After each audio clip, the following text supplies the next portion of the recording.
My parents made me babysit my siblings' kids every holiday because I don't have kids, so it doesn't matter. When I lost my apartment, nobody let me crash, not even for a week. Then my siblings dropped their kids at my new place again, so I gave them a reality check. My name is Blake. I'm 31. I work nights at a plastics factory, 12-hour shifts, steel-toe boots, earplugs, and the smell of melted resin that sticks to your clothes even after 2 washes. In my family, I'm the middle son, not the golden one, not the loud one. I'm the one who shows up early, stacks chairs, and gets told I'm so reliable, which is code for, we can use him. I rent a 1-bedroom over a barber shop. I pack my meals. I iron my shirts on Sundays. I don't drink much because Monday always comes fast. I'm not complicated. I like quiet. I fix things. If something breaks, they call me. If someone needs a ride, they text me. If there's a holiday, I watch the kids. It started years ago with my sister, Jenna. You don't have kids, so it doesn't matter, she said the first time she handed me her diaper bag like it was nothing. Everyone laughed like it was a cute joke. I smiled because that's what I do. By now it's a script. Thanksgiving, Christmas, Easter, 4th of July, birthdays that stretch into entire weekends. My parents' door opens. My brother Nate drops 2 toddlers. Jenna drops her 3, and I become a coat rack with a pulse. You're so good with them, Mom says. You've got the patience. I do, I guess. I can rock a baby with one arm and spoon mashed potatoes with the other. I can untangle a kite string while answering a 6-year-old's question about dinosaurs. I can breathe through a tantrum like it's just weather that will pass. But last year, at Christmas, Jenna leaned in while I was wiping applesauce off the high chair and said, soft and casual, "We were saying you should just plan to do all holidays. It's easier. You don't have kids, so it doesn't matter." I felt something click in my chest. Not loud, just a small switch. I looked at the tree lights reflected in the oven door. I looked at my hands. My knuckles were cracked from overtime. The youngest started crying for a blue cup, not the green one. Nate bumped my shoulder on his way to the living room. "You're a lifesaver, man." I didn't say anything then. I finished loading the dishwasher. I folded 3 tiny sweaters. I smiled for photos. But on the drive home, the road was empty and the night was hard and quiet, and the words kept looping. It doesn't matter. You don't have kids, so it doesn't matter. I've been the family babysitter since I was 22. It started as just this once. Then you're so good at this. Then you're already used to it. Somewhere along the way it became expected. No one ever asked if I needed anything in return. When I said I had a shift, they said, "You can swap." When I said I needed sleep, they said, "You nap when the kids nap." When I said nothing, they took it as yes. Jenna is the schedule maker. She sends group texts like a project manager. Sunday lunch 1 p.m. Blake, you'll do kids' table? There's always a winky face like that makes it friendly. Nate is the good time dad. He arrives late, leaves early, and posts selfies with captions like family first. My parents run the background commentary. Your sister's got her hands full. Your brother's business is stressful. You're so flexible, Blake. Bless you. 3 summers ago, I was saving for a better apartment. Rent was $1,050. My take-home barely covered it, and my car needed a new timing belt. I worked overtime, grabbed any extra shift they'd let me have, and stopped eating lunch from the vending machine. Then Jenna called. "Weekend wedding. No kids. Please, please. We'll be back Sunday morning." I said yes. It was automatic. They dropped them Friday evening with 2 duffel bags and a list. "Bedtime routines are on the fridge," she said. "Love you." By Saturday night, the baby had a fever and the 3-year-old vomited on my couch. I sat on the bathroom floor at 2:30 a.m. with a washcloth and a calm voice I didn't know I had. They came back Sunday at noon, tan lines from the lake, tousled hair. Big smiles. "You're the best," Nate said. They handed me a Starbucks gift card. Balance, $25. I told myself it was fine. Family helps family. I kept working. Once, I added up my help out of curiosity. Over 12 months I had counted. 29 full days, 14 half days, 7 late nights. Total hours, 326. If I'd been paid even $12 per hour, that was $3,912. That year, I ended with $143 in my savings account.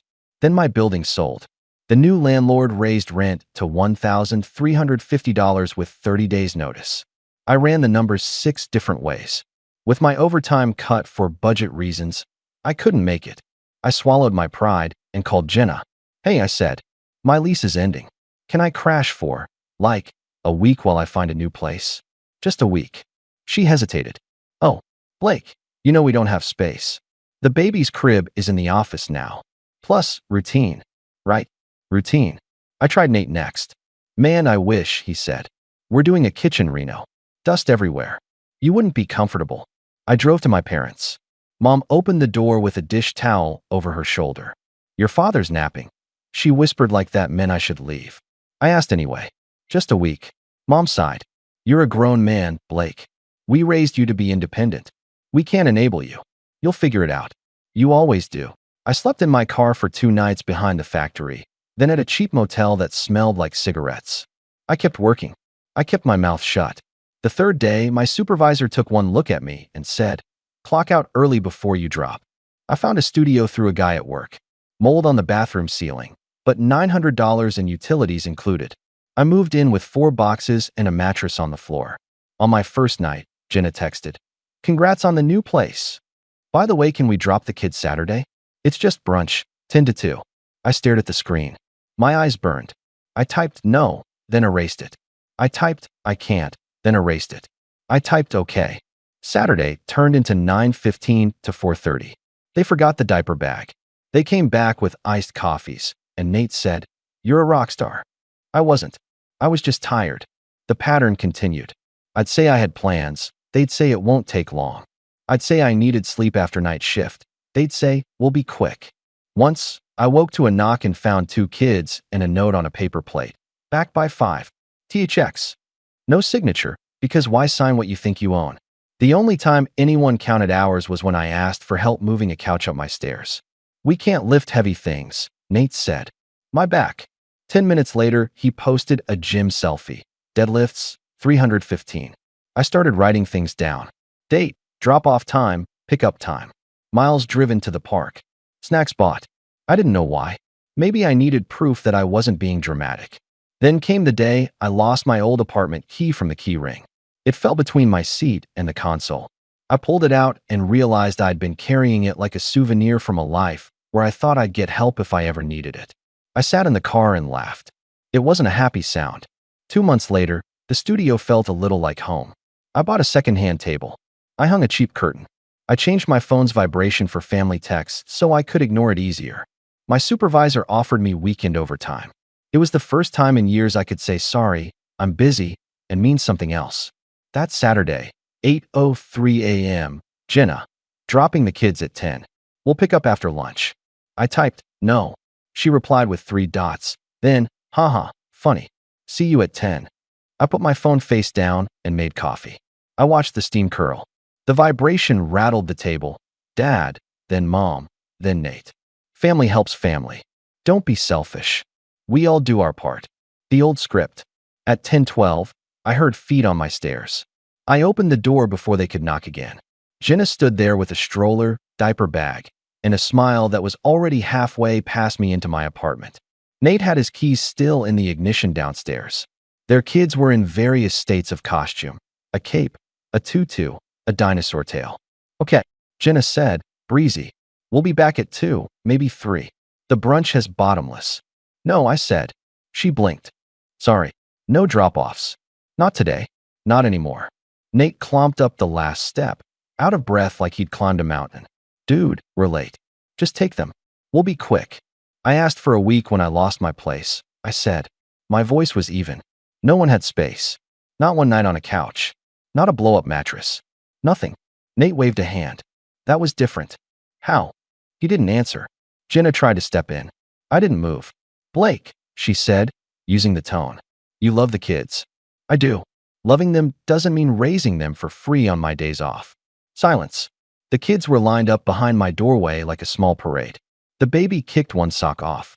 I bent, picked it up, and put it back on his foot because habits don't die clean. Mom's voice came from the stairwell. She'd come too, apparently. Blake, don't make a scene. I'm not, I said. I'm setting a boundary. Nate laughed, small and mean. A boundary? Where'd you learn that word? TikTok. I stepped back a little so they could see the table behind me. I'd laid out a single sheet of paper and a pen. The paper had columns: date, start, end, hours, notes, total. At the bottom was a bold line with a number. Jenna squinted. "What is this?" "An itemized record," I said. 2 years. 178 drop-offs. 412 hours. Snacks, diapers, gas. The total at the bottom is at $12 an hour, which is lower than any sitter in town. I'm not asking you to pay it.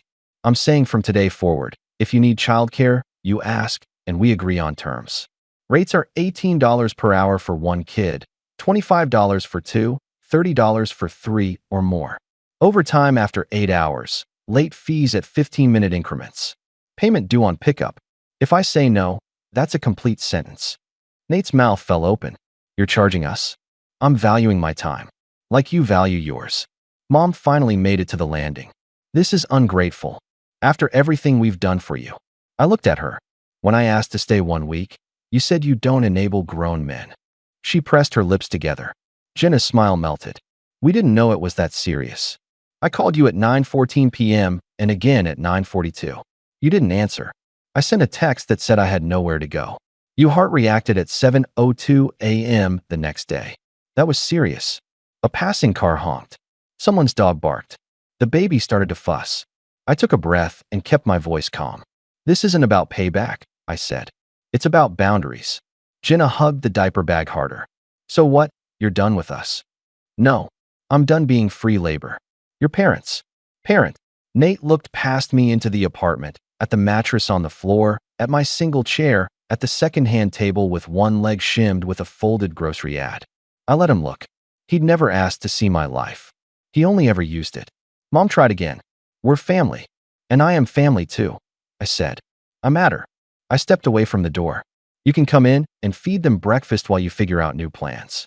Or you can take them with you. Either way, they are not staying here today." Nate muttered something under his breath. Jenna's eyes were wet, angry wet. She tried one more card. "The kids will be disappointed." I nodded. Kids are resilient. Adults can be too. For a long second, nobody moved. Then Nate picked up the dinosaur backpack and slung it over his shoulder. "Fine," he said. "We'll figure something out." Jenna hesitated, then turned the stroller. Mom didn't say goodbye. Their footsteps went down, down, down, the sound shrinking until it was just my own breathing in the doorway. I closed the door quietly. My hands shook a little. I made coffee and sat. The apartment was too quiet. I let it be. The group chat lit up within 10 minutes. "Mom, I can't believe you embarrassed us like that." "Nate, way to make things harder." "Jenna, you could have given a heads up." I put my phone on Do Not Disturb and slept 4 hours. Real sleep, the kind without dreams. When I woke up, I had 32 missed messages and 1 voicemail from Dad that started with "son" and ended with "call your mother." I didn't. The next week was a parade of small consequences. Jenna posted a vague status about some people forgetting where they come from.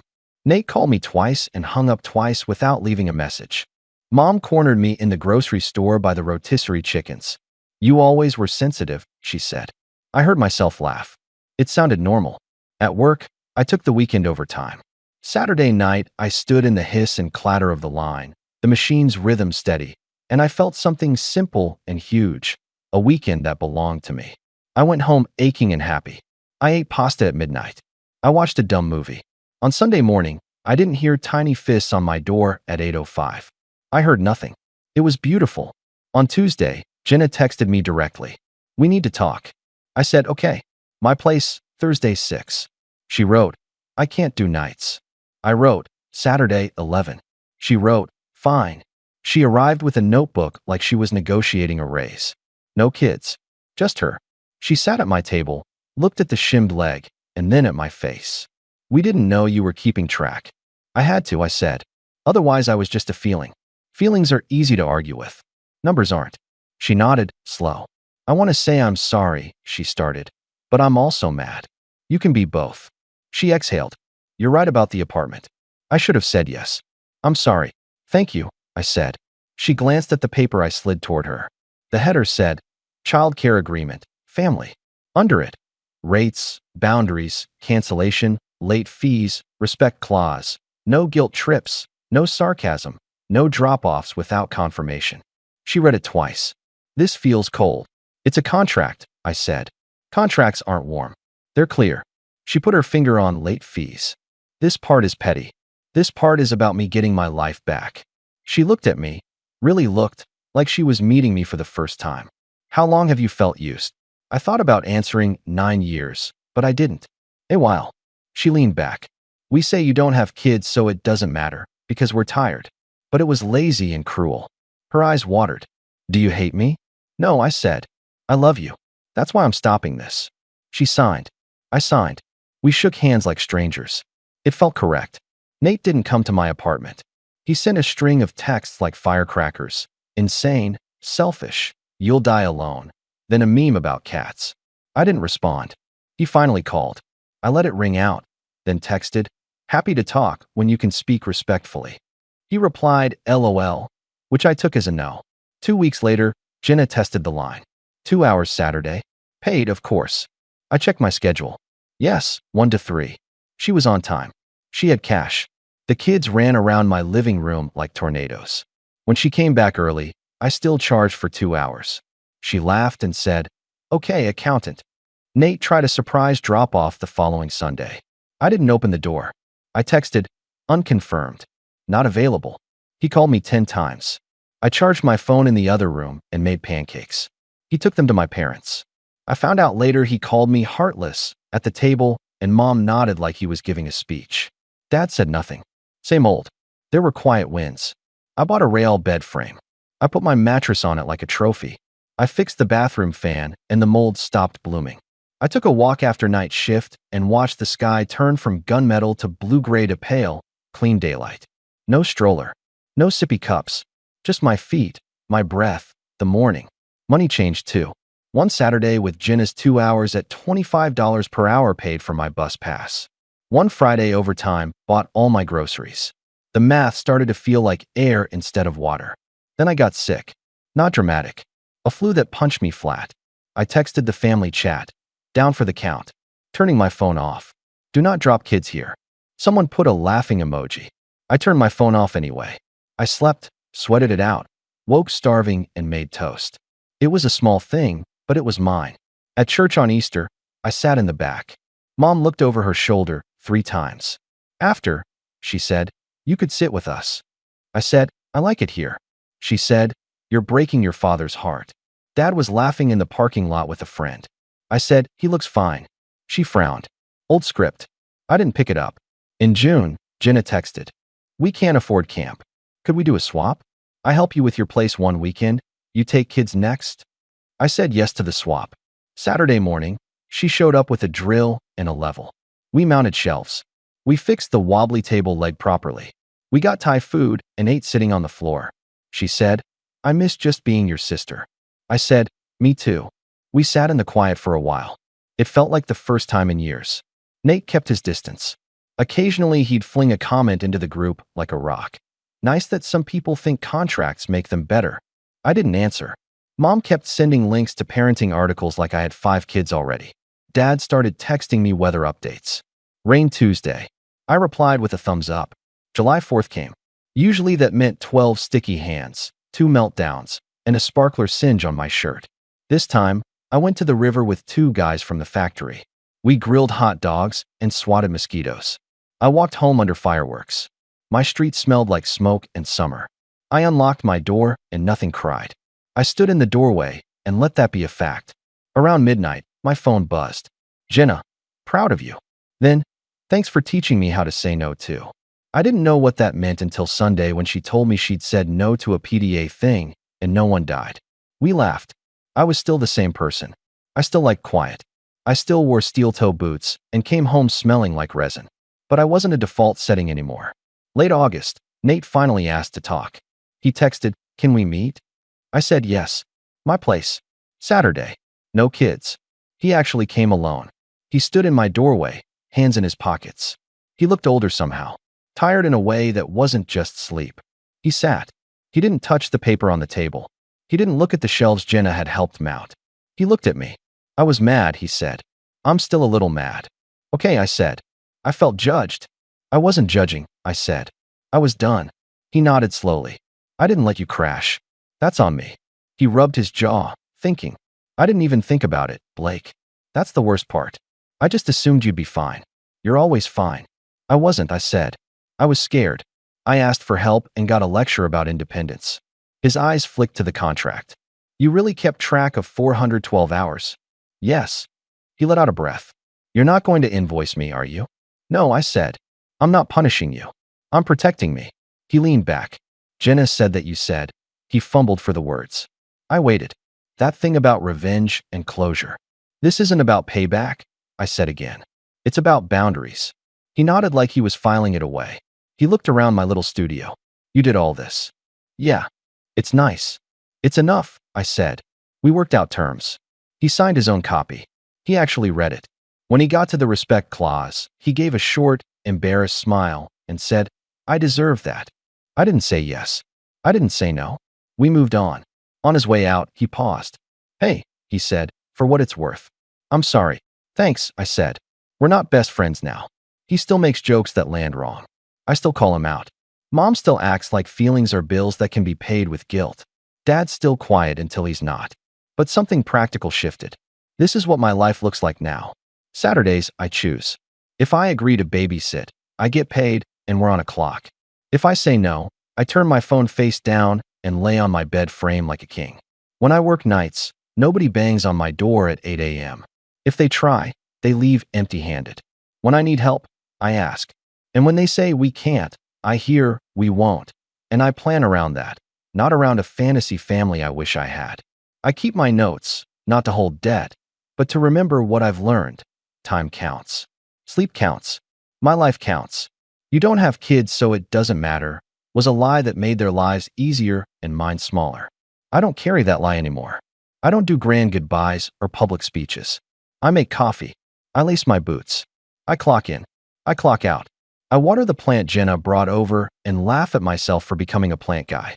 I text my niece a picture of the shelf I put up for her drawings. She sends me a purple heart. Sometimes I think about that first night I asked for a week and got nothing. It still stings if I poke it. So I don't. I let it scar. It's part of the story, but not the ending. The ending is simple. I am still Blake. I am still the one who shows up. I just finally show up for myself first. I won't let anyone use my silence as consent again. I won't let family be a coupon for free labor. I won't let you don't have kids so it doesn't matter erase the hours of my life. I'm not angry. I'm not out for payback. I'm calm. My boundaries are boring and solid. And that's the point. I'm building something. A small, steady life that fits. A place with a door I can lock and unlock because I choose who comes through it. A future where holidays are invitations, not summons. Where love is a verb and a schedule and a rate we agree on, not a debt that never ends. I'm done being the background. I'm not the golden child now either. I'm just a man with a key, a contract, and a quiet apartment that smells like coffee and a little like factory resin. It's not fancy. It's mine. And that matters.